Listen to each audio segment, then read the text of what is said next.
good morning everyone. I am Virendra Kumar. Welcome to my YouTube channel Virendra English Teacher. Dear student, how are you? I hope you will be very well. तो dear student, हम लोगों ने पिछली video में पढ़ा है two auxiliary verbs and principal verbs के लिए।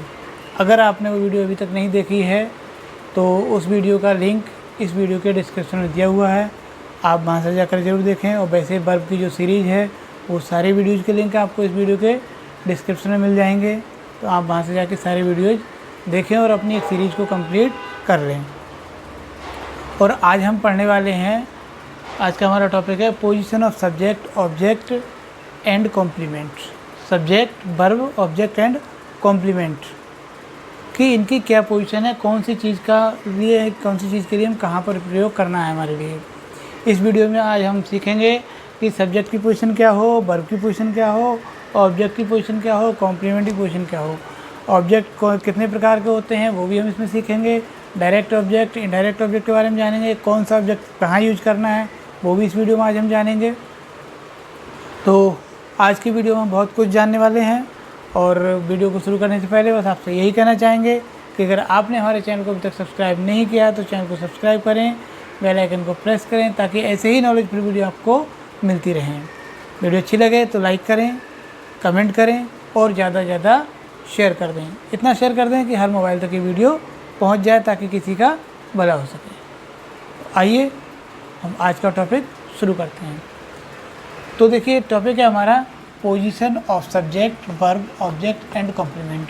होता क्या है कि कभी कभी हमको स्ट्रक्चर नहीं पता होता है, क्या मतलब किस चीज़ को हम पहले लगाएं, सब्जेक्ट पहले लगाएं कि वर्ब पहले लगाएं कि ऑब्जेक्ट पहले लगाएं, कौन सी चीज़ कहाँ यूज करें, ये कन्फ्यूजन होता है। तो जैसे अगर हमारा सिंपल अफर्मेटिव सेंटेंस की हम बात करते हैं तो उसका स्ट्रक्चर कुछ इस तरह से होता है। सब्जेक्ट होता है, ट्रांजिटिव वर्ब होती है, ऑब्जेक्ट या फिर अदर वर्ड्स होता है। सब्जेक्ट, ट्रांजिटिव वर्ब, ऑब्जेक्ट या फिर अदर वर्ड्स। मतलब ऑब्जेक्ट के बाद या तो कोई अदर वर्ड है तो लगा देंगे, नहीं है तो कोई बात नहीं है। जैसे फॉर एग्जांपल करिए, यहाँ पर सेंटेंस बना के दिखाया, शी लव्स हर होम।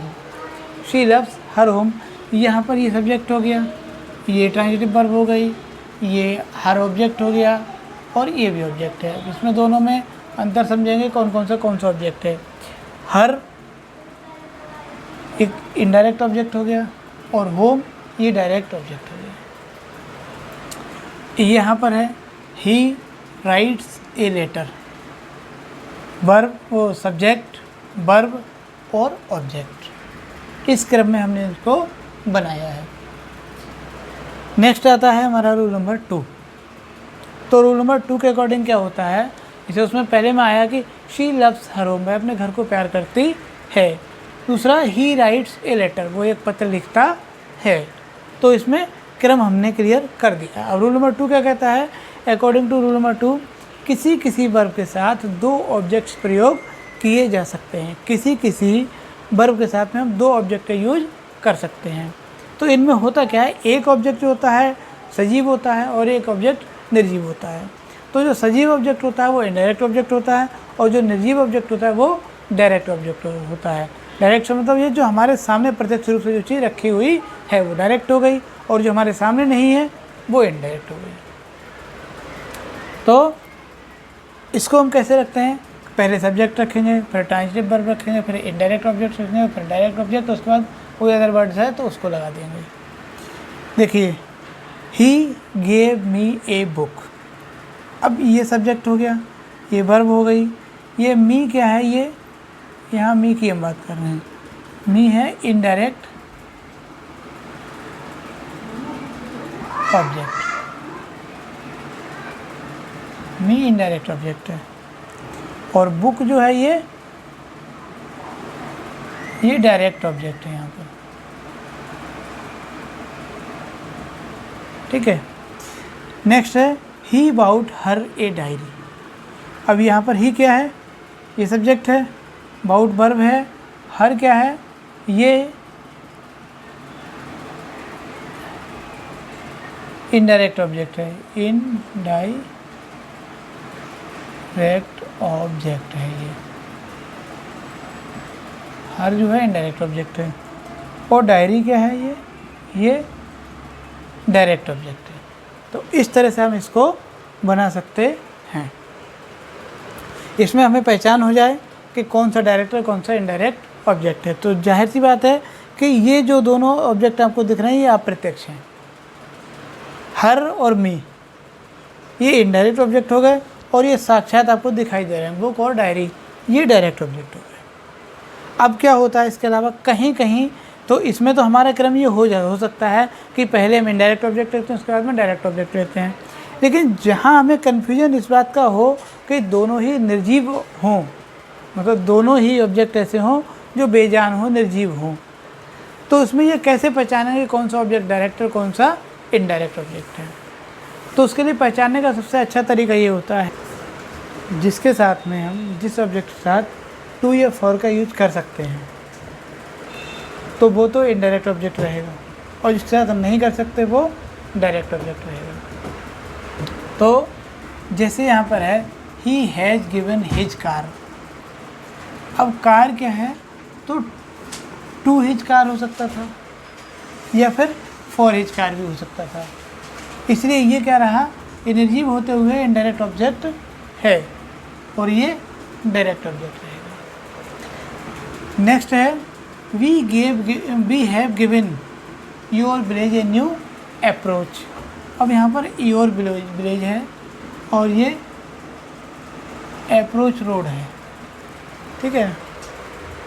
तो यहाँ पर क्या हुआ, टू योर विलेज भी हो सकता है और फॉर योर विलेज भी हो सकता है। टू योर विलेज या फिर फॉर योर विलेज भी हो सकता है।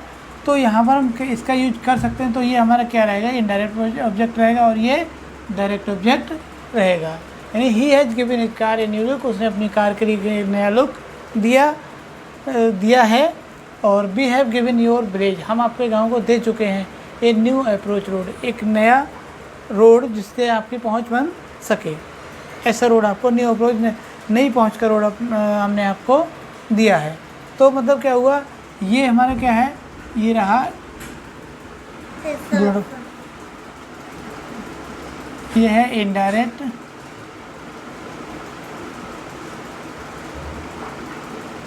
ऑब्जेक्ट और ये है डायरेक्ट ऑब्जेक्ट। ऐसे ही सेम कंडीशन इसकी है और इसकी भी सेम कंडीशन यही है। क्लियर हुआ ना।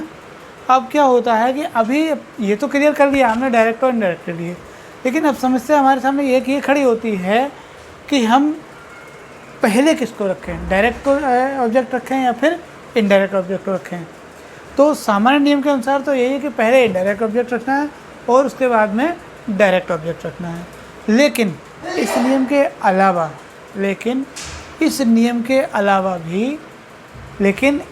के अलावा भी हमें दो बातों का ध्यान रखना चाहिए।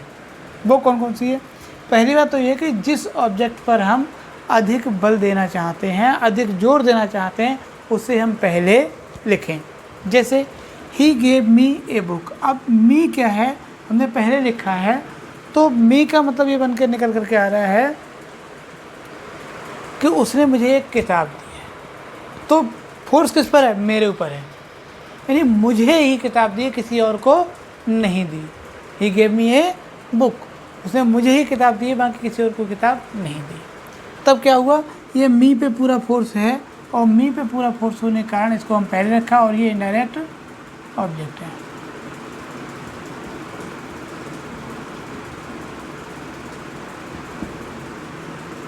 इसके बाद अब है बुक। बुक पे फोर्स कम है और बुक पे फोर्स कम होने के कारण ये होगा डायरेक्ट ऑब्जेक्ट। इसको हमने लास्ट वैसे ही नियमानुसार उसी हिसाब से रखा है। अब यहाँ पर क्या कर सकते हैं हम, he gave me A book, उसने मुझे he gave a book to me, उसने मुझे केवल एक किताब दी। इसका मतलब ये निकल कर आया कि उसने मुझे केवल एक किताब दी और कुछ नहीं दिया। तो यहाँ फोर्स किस पर रहा, बुक पर। यहाँ जो फोर्स है ज़्यादा बुक पर है, मी पर फोर्स नहीं है। अब ये तो क्लियर ही है कि मी क्या है, इनडायरेक्ट ऑब्जेक्ट है और ये डायरेक्ट ऑब्जेक्ट है। तो इस नियम के अनुसार क्या हुआ कि बुक पे जब ज़्यादा फोर्स है तो हमने इसको पहले ले लिया और मी पे फोर्स कम है तो मी को हमने बाद में ले लिया। क्लियर। सेकंड रूल ये कहता है इसका, सेकंड के अनुसार है, दूसरी बात ये है कि जो ऑब्जेक्ट शब्दों की संख्या के अनुसार, जो ऑब्जेक्ट शब्दों की संख्या के अनुसार छोटा हो तो उसे हम पहले रखते हैं और दूसरे को बाद में रखते हैं। जो ऑब्जेक्ट शब्दों की संख्या के अनुसार अगर छोटा है तो उसको हम पहले रखेंगे और जो बड़ा है उसको हम बाद में रख देंगे। देखिए इसे, ही गेव स्वीट्स, स्वीट्स क्या है, मिठाई, एक छोटा सा है।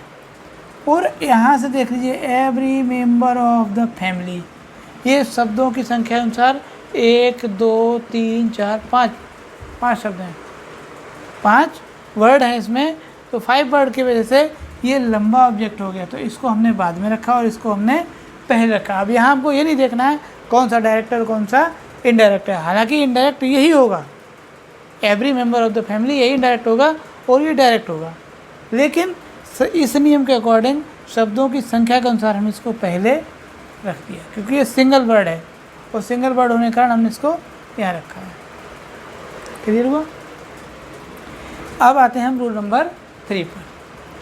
तो रूल नंबर 3 क्या कहता है कि कॉम्प्लीमेंट का यूज ऑब्जेक्ट के बाद होता है। कॉम्प्लीमेंट का हमें जब भी यूज करना होगा वो ऑब्जेक्ट के बाद ही यूज करेंगे। उसका स्ट्रक्चर कुछ ऐसा होगा, subject plus transitive verb plus object plus complement. अब देखिए, जैसे I nominate you member of the committee, तो यू क्या है यहाँ पर, यू जो है ये ऑब्जेक्ट है, यू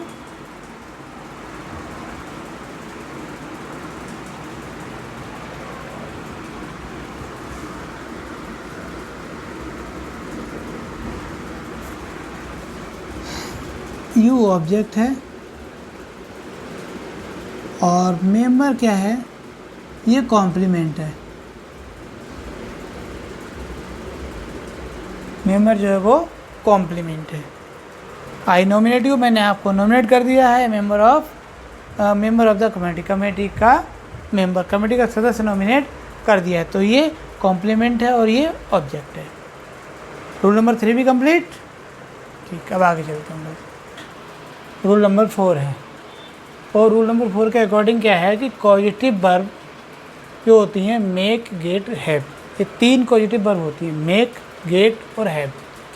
इनमें होता क्या है, कॉजेटिव वर्ब से मतलब समझ रहे हैं पहले, हालांकि इस टॉपिक को मैं पहले किसी वीडियो में क्लियर कर चुका हूँ, लेकिन अब मुझे भी याद नहीं कौन सी वीडियो में किया है, तो फिलहाल मैं अभी वर्तमान की बात कर रहा हूँ। कॉजेटिव वर्ब वे वर्ब होती हैं जिनमें सब्जेक्ट यानी कर्ता जो होता है किसी काम को स्वयं से नहीं करता है, किसी काम को स्वयं से नहीं करता है, बल्कि वो काम किसी अन्य व्यक्ति से, थर्ड पर्सन से कराता है, किसी दूसरे व्यक्ति से काम कराता है। तब हम क्या करते हैं, वहाँ पर मेक, गेट या फिर हैव का यूज करते हैं। जैसे अब देखिए उसका स्ट्रक्चर कैसे रहेगा, सब्जेक्ट प्लस मेक, गेट या हैव, मेक, गेट या हैव, उसके बाद ऑब्जेक्ट, उसके बाद रिमेनिंग पार्ट, जो बचा हुआ हिस्सा रहता है वो। देखिए यहाँ पर आया, ये सब्जेक्ट हो गया, ही, मेड, यही क्या कॉजेटिव वर्ब यहाँ पर आ गई, हिम ये ऑब्जेक्ट हो गया, he made him run away, तो इसका मतलब क्या हुआ कि उसने उसको दौड़ाया। काम क्या हुआ, खुद नहीं दौड़ा, किसी दूसरे को दौड़ाया। He made him run away, उसने उसको दौड़ाया, खुद ना दौड़ गए, किसी दूसरे को दौड़ा दिया। तो ये चीज़ यहाँ पर क्लियर की गई कि इसने काम खुद ना करे, किसी दूसरे से कराया है। नेक्स्ट है आई गॉट हिम डिस्कस्ड, यहाँ गॉट दे दिया, ये सब्जेक्ट है, ही है, ये ऑब्जेक्ट है और ये डिस्कस्ड ये वर्ब हो गई। तो आई गॉट हिम डिस्कस्ड, तो ये तो ऑलरेडी वो है पॉजिटिव वर्ब है, लेकिन ये जो है दूसरी मेन वर्ब में आ जाती है। तो आई गॉट हिम डिस्कस्ड, मैंने उससे बहस करवाई, खुद ना करके वो दूसरे से बहस करवाई। आई गॉट हिम डिस्कस्ड, मैंने उससे बहस करवाई। He had the orders passed, उसने आदेश पास कराए, उसने आदेश पास कराए, खुद ना करके पास कराए, किसी दूसरे से करवाए गए हैं, उसने आदेश पास करवाए। तो ही हैड ऑर्डर्स और ये पास्ड हो गया। ये इसी क्रम में इनको रखा गया है। तो I hope rule number 4 clear हो गया आपके लिए। अब चलते हैं रूल नंबर 5 और ये लास्ट रूल है इसका। कुछ वाक्य ऐसे होते हैं, इसके अकॉर्डिंग रूल नंबर 5 के अकॉर्डिंग है कि कुछ वाक्य ऐसे होते हैं जिनमें वर्ब के साथ कोई preposition, adverb, up, on, of, in, down, out, away. फिर से समझें, up, on, of, in, down, out, away. इसके साथ ही कोई नाउन या प्रोनाउन भी आता है। इसके साथ ही कोई नाउन या प्रोनाउन भी आता है जो उस वर्ब का ऑब्जेक्ट होता है, जो उस वर्ब का ऑब्जेक्ट होता है। अगर ऑब्जेक्ट एक शब्द का हो तो प्रीपोजिशन के पहले प्रयोग करते हैं, और एक से अधिक शब्दों का है, कई शब्दों का है, तो हम उसको प्रीपोजिशन के बाद में यूज करते हैं। क्लियर? फिर से समझिए एक बार। कुछ वाक्य ऐसे होते हैं जिनमें वर्ब के साथ कोई प्रीपोजिशन, एडवर्ब, कौन कौन से हैं? Up, on, of, in, down, out, away. 1 2 3 4 5 6 7, ये 7 प्रीपोजिशन या एडवर्ब्स कोई भी आए हों तो इनमें क्या होता है, इसके साथ ही कोई नाउन या प्रोनाउन का प्रयोग किया गया हो तो उस वर्ब का जो ऑब्जेक्ट होता है वो प्रीपोजिशन के या तो बाद में यूज होगा, पहले यूज होगा। कब होगा कि अगर वो छोटा ऑब्जेक्ट है, एक शब्द का है, तब क्या होगा, उसको प्रीपोजिशन के पहले यूज कर देंगे। और अगर एक शब्द से ज़्यादा का है तो प्रीपोजिशन के बाद में यूज करेंगे। जैसे फॉर एग्जाम्पल के लिए क्या है, ये स्ट्रक्चर है verb plus preposition adverb plus noun. Turn him out. अब यहाँ पर क्या है, आउट लास्ट में दे दिया क्योंकि हिम जो है ऑब्जेक्ट ये कितना है, एक शब्द का है, एक शब्द का, इसी इसके बाद कर दिया। अब आया turn out the dirty beggarly man. अब यहाँ क्या शब्द हो गए, कितने हो गए, 1 2 3 4, ये 4 वर्ड का जो है 4 वर्ड का यहाँ पर ऑब्जेक्ट है, इसलिए इस आउट को क्या किया, प्रीपोजिशन को पहले से ले लिया है। ये दोनों वर्ब हालांकि सेम है। तो turn out the dirty beggarly man, तो ये कई शब्दों का होने के कारण इसको प्रीपोजिशन के बाद रख दिया, और ये एक शब्द का होने के कारण इसको प्रीपोजिशन से पहले रख दिया है। तो आई होप रूल नंबर 5 भी क्लियर होगा। एक देखिए डियर स्टूडेंट, आज की वीडियो में हमने preposition of subject, verb, object और कॉम्प्लीमेंट को समझा है। इसके 5 रूल्स मैंने आपको बताए और आई होप आपको ये 5 रूल्स अच्छे से क्लियर हो गए होंगे, अच्छे समझ आ गए होंगे। और अब हम चलते हैं, मिलेंगे अगले वीडियो में एक नए टॉपिक को लेकर के। और चलने से पहले बस इतना ही कहना चाहेंगे कि अगर आपने हमारे चैनल को अभी तक सब्सक्राइब नहीं किया है तो चैनल को सब्सक्राइब कर लीजिए, बेल आइकन को प्रेस कर दीजिए ताकि मेरी कोई भी वीडियो आपसे मिस ना हो। ऐसी नॉलेजफुल वीडियो आपको मिलती रहें। वीडियो अच्छी लगे तो लाइक करें, कमेंट करें और ज़्यादा से ज़्यादा शेयर कर दें। Thank you. जय हिंद।